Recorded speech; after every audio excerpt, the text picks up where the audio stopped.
Prior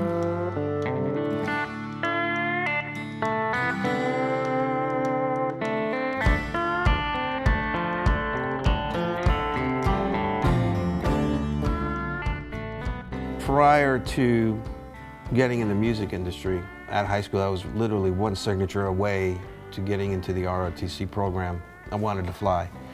And knowing what I know and the sacrifices that are being made on a daily basis in our armed services, which allows me to do what I do in a free society, getting involved in this team and doing what we do is a way to give back. What is Warrior Flight Team? Well, we help disabled vets find positions and provide scholarship programs for them to get back into the aviation world, find them jobs to further their career, or somebody that's never been involved in aviation and wants to fly, will help them out, providing the donations that come in through our sponsorships like with Alpha. Part of the mission statement, what we're doing is to bring awareness to what we do, and the way we do that is flying at air shows in a unique way of doing a dogfight with two jets. In and of itself, it's exciting to watch, and all of our team members are not paid to do what we do. We're all volunteers. As a member of the Warrior Flight Team, my call sign is Rocker. That all started with Pat Marsh, the originating member of the team. After a while working on his jet, when I show up at the hangar, be like, "Hey, rock star, how you doing?" It got shortened to just Rocker. So that name stuck. What I do with the team, as far as my duties and responsibilities, is to make the jet look good at all times at air shows, maintain its look and appearance, and to come up with new promotional and marketing tools that we can utilize to generate more capital for our team, which in turn will help our disabled veterans get their scholarship. If I had to describe Gary in one word, I would have to say creative. He's got some great ideas for not only the Warrior Flight Team, but also all the other work that he does. The aircraft panel that he creates from a historical point of view as well as from an aircraft point of view are just incredible. If I was going to describe Rocker in one word, I'd really go with the word passionate. If you deal with him at all in any of the work here, you're going to see that he's very, very passionate, not only about what he does, but how he does it. The authenticity, the attention to detail, and yeah, the creativity as well.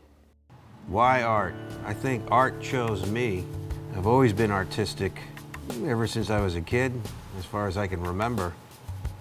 And I've always been good with my hands. The know-how came, I gave a lot of credit to my dad. So he would say, find it, find a way to do it, use your brain. He would always say, use your brain.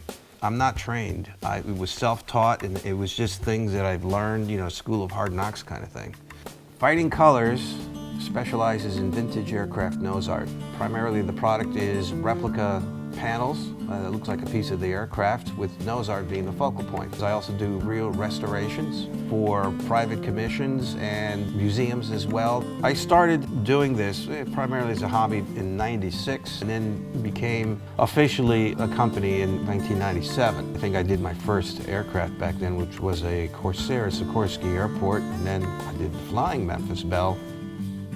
My grandparents painted and his grandfather painted. They were all military, and I'm a disabled veteran, and with what I have going on with my issues, being able to work a couple hours here, a couple hours there, it's very satisfying to get out of my house. Craftsmanship and quality is the biggest thing. We're trying to replicate something from history, and we try to replicate it so it's what it looked like when someone had it on the side of their plane.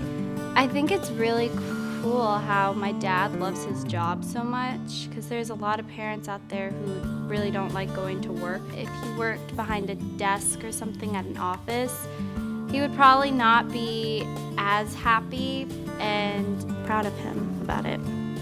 I was always fascinated by just airplanes, flight.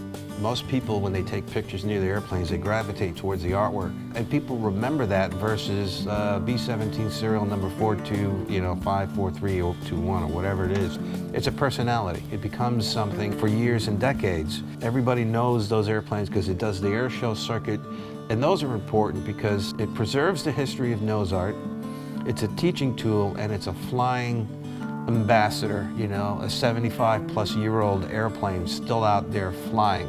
And those guys are to be commended too, because it takes a lot of effort and money to keep those things flying. Every bomber, every fighter aircraft, each individual one has a unique story. And I read up about it during the research. To me, it feels like, okay, I'm actually restoring history to some degree and preserving it.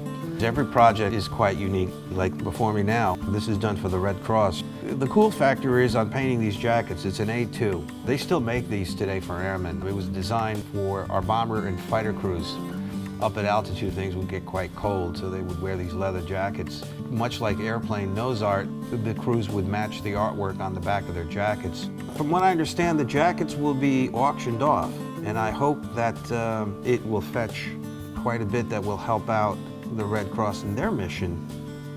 I'm proud and honored to be a part of the team. To work with these folks and gals is a gift, I think, for me to be a part of this whole thing and a way to give back.